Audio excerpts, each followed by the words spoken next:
Alessandro Volta je že pred 215 leti izumil prvo baterijo.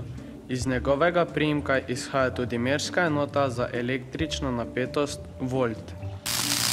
Še danes veliko prenosnih aparatov poganjajo baterije, ki spreminjajo kemično energijo v električno energijo.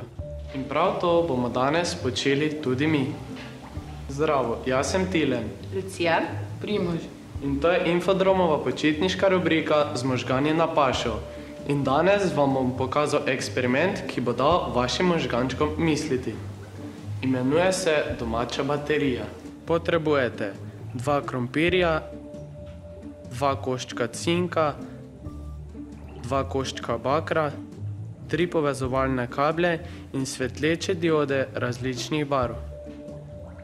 V vsak krompir zataknemo eno bakreno ploščico in eno podcinkano ploščico.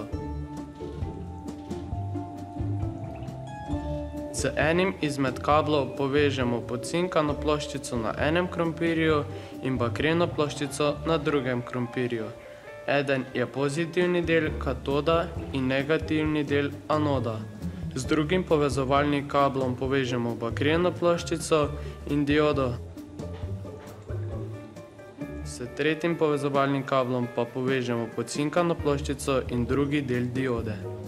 Če smo vse storili pravilno, dioda zasveti. Krompir vsebuje snov, ki povzroči kemijsko reakcijo z elektrodami, z bakrom in cinkom. Ali veš, kako točno iz kemijske energije nastane električna?